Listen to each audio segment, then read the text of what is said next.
Hey everybody, welcome back. It's time for a movie review where basically I geek out about a movie I just saw, and I just saw The Belko Experiment.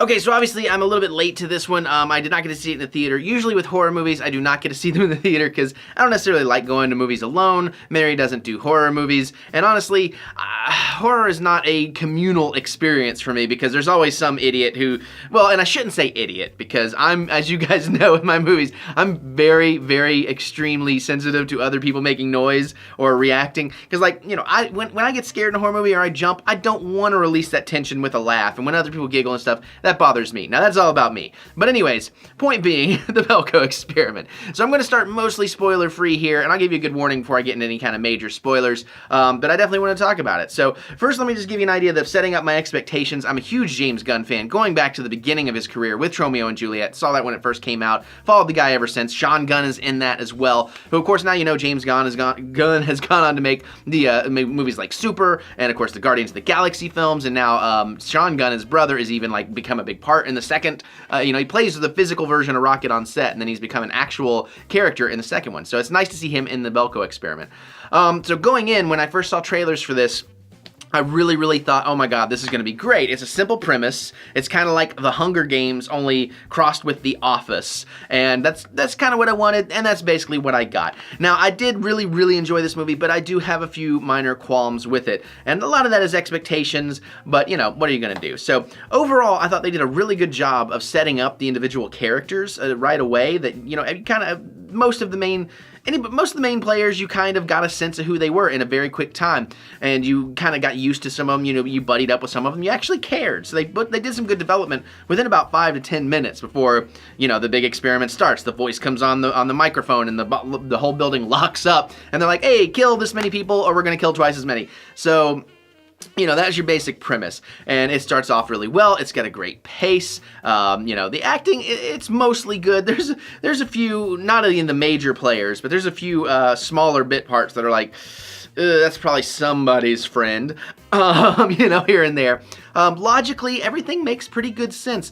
I do think, and I'll get more into this in the back of the review, I do think there was like a couple of things they didn't try, they could have tried to escape. Probably would not have worked out, but, you know, it would have been nice to see that thought through. James Gunn's humor definitely comes through in the script. There's some really good little one-liners and bits and pieces here. Sean Gunn is in it as like this like stoner, like Shaggy from Scooby-Doo kind of stoner almost. And he does feel a little out of place in the movie, but for the most part, I really enjoyed him and his buddy in crime. And, you know, when shit gets real with a lot of these characters, it's kind of heartbreaking by the time, because you're like, oh, I really like that person or this person or that person. Now, you know, I think part of and of course Michael Rooker's in this, I should just point out, who I always love to see. Any movie that's got Michael Rooker in it is worth me watching. So that was really nice. So it's all set like in the middle of Cambodia. That doesn't really play into things. The way it initially starts before we get to work is a little weird, but then they immediately start setting up some suspicion and some tone, and I think it's pretty good there. But then, you know, as actually everything kind of comes out, as all the violence and action happens and everybody embraces what they're going to have to do, I don't think, again, it may be my expectations, but they didn't quite get to it the way I thought they would. A lot of the kind of violence and gore is a little bit more basic in the sense that I thought this was going to be an opportunity for a creative kill fest, essentially. You know, because I grew up in the 80s of like all the slasher, like Jason Voorhees movies and all that, you know, where the fun thing was, oh, what's going to be this magic trick of the effect? What are they going to do different and unique, you know? But it's really a lot more just kind of gun violence, people shooting at people kind of stuff. So that to me was a little bit of a letdown. But it's still pretty brutal, and it's still effective as a horror film that, you know, you care about people and you're seeing these harsh decisions in this, and, you know, what would you do in this situation kind of thing. All that really works really well. However, strategically, I think for certain characters that were smart as they weren't really thinking things through. Like, for instance, the bad guys, the kind of alpha males that kind of take over things, when they decide they're going to start killing a bunch of people, they're kind of soft-hearted about how they're going to do it, in terms of like, hey, people with kids or people of a certain age, all that kind of jazz. But really in that situation where it's pretty obvious that this one round of killing is probably not the only round of killing, you would think, let's look at who's going to be most likely to fight back against us and let's wipe them out first. I mean, strategically, I'm just saying. And, you know, so there's little bits of flaws in that kind of thing. But a lot of stuff is pretty cool, and they did really make everything work in very interesting fashions. Also, I think maybe the reveal of what's really going on could have been a bit more powerful, or could have been not really talked about at all and left open to interpretation. There's a moment I'll talk about later where I thought the movie was going to end right there, and it would have been mad, but like in that good kind of mad of, oh, like, you know, I didn't get any resolution, but I did. So I'm kind of excited where that went. But anyways, I guess I should probably get into some spoilers, because there's some things I can't really talk about without getting very specific. So here you go, guys. I'm giving you your warning. Let me give you a chance to click the button, click away from the video, switch to something else if you don't want spoilers for this movie. You know, hit that pause button, whatever. Come on back when you're ready for those spoilers. But here you go. Here is your warning. Spoilers. All right, so we've done that. Okay, so here's some of the things. Michael Rooker gets a fantastic death, but it is way too soon. He's like barely in this movie, and it's such a bummer, because really from the trailers I was thinking, and again, this is more my expectations, which can, you know, that's how movies work, you know. Some people like them because they wanted certain things they didn't get, and in this case, I really thought it was going to be great to see him go off his rocker and be a badass be a badass killer and take down a lot of people. That didn't happen. He went out pretty easy in a shocking, unexpected kind of, it was an accidental kill kind of thing, but like he had his like part of his skull like dented in from this guy who accidentally panicked and hit him with a wrench, and, you know, as like his best buddy, and he's like, wait, something just happened. And just kind of dies, which, you know, is cool because it was unexpected, and much like James Gunn movies, you know, those twists that you aren't expecting. So I was really, really excited about that, even though I would have loved to have had more Rooker. Again, I think, you know, they really, instead of lining up the people with kids under 18 and the people over 60 and making that a decision, the guys that go after the guns, it's pretty obvious right away they were going to be the problems. And at one point, our protagonist, am I using that word right? If I'm going to do movie reviews, I need to learn this terminology correctly. Anyways, the main good guy who like is just against killing and trying to figure out all these way out, he actually does get like the one security guy's gun, and he shoots the damn blowtorch the main guys are trying to use to get into the gun locker.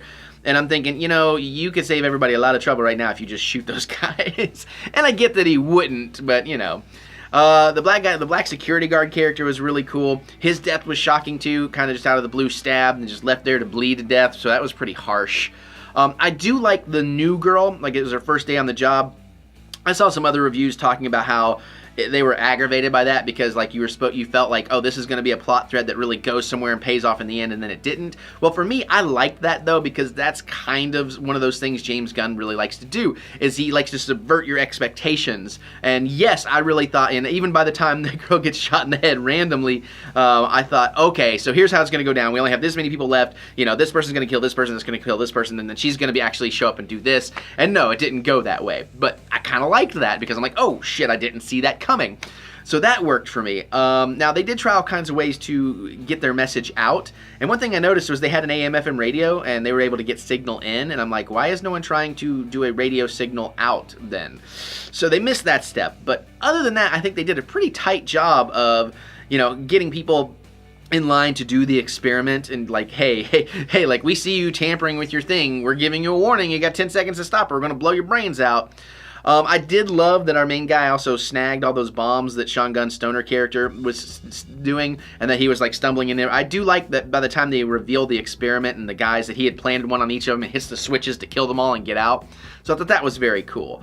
But as far as the end goes, it did lack a little bit for me, because when they're dragging him out, and they drag him out through the sunlight, you know, and like everything just fades to white, I was reminded of one of the Cube films where like you were never really, it was never explained to you what happened or what the experiment in Cube was, and this is not really a spoiler because maybe it is, sorry. But anyways, it's kind of a fade to white situation. I thought maybe they were going to do that. They didn't do that. So I do kind of like that they took it forward, but then I thought the explanation wasn't really an explanation, so I still kind of get the best of both worlds there, I guess.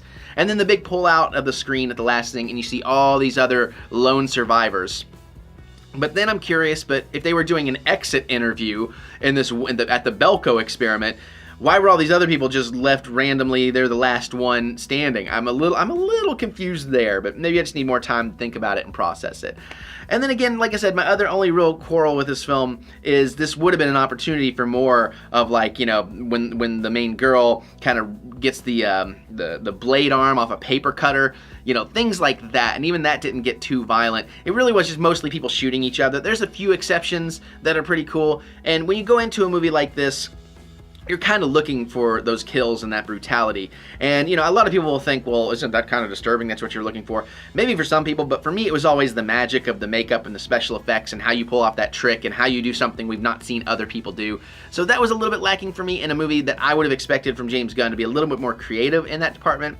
And to be clear, I know James Gunn did not direct this. He just wrote it and produced, but still, you know, it had a lot of his other fingerprints on it. I was kind of hoping for a little bit more insanity in that regard. But overall, I mean, I really liked it, and I had very high expectations for it. So that's always a good sign, because when you have really high expectations, it can be very easy for those things to get doused and just come out like, aw, man, which has happened to me a lot, you know. So I try to go in with as little expectations as I can. But I really like the Belko Experiment. It's one I will totally watch again in the future. I did see a little bit somebody else referring to it as kind of a grindhouse thing. I thought, yeah, I could do that. It's kind of a modern grindhouse movie. So I highly recommend it if you like these kind of movies. If you saw the trailers, you're pretty much just going to get what you saw in the trailers just played out more. You're not really going to know, you know, who or what is doing. I'm like doing like no spoiler stuff at the end of the spoilers. Again, I'll figure all this shit out in the future. I'm trying to get better at my movie reviews and be more of an actual reviewer too, so just be aware. But yeah, so anyways, that's my geek out on the Belko Experiment. I love it. I'll watch it again multiple times despite my problems. It'll get better with age because now I'll know what I'm going into. And that's my thoughts on it. But if you guys want to talk about it, let's talk about it. I mean, try to like not put any spoilers right up front in your comment, or say a spoiler before, you know, use the word spoiler. Something in case no spoiler people are watching the beginning of this. Just try to be cool about it. I understand if that's not the case, so hopefully they don't look in the comments, which is something I should probably say at the beginning of these videos. See, I'm learning. You guys are watching me learn. But let's talk about it, because I really want to hear your thoughts on this movie, because I dug it, and I can't wait to see what you guys have to say. But other than that, you can click that thumbs up button. Give me that good old thumb of encouragement, because it is wonderful to be encouraged. And I guess I'm going to get out of here, go open up some more stuff, and I'll see you all later.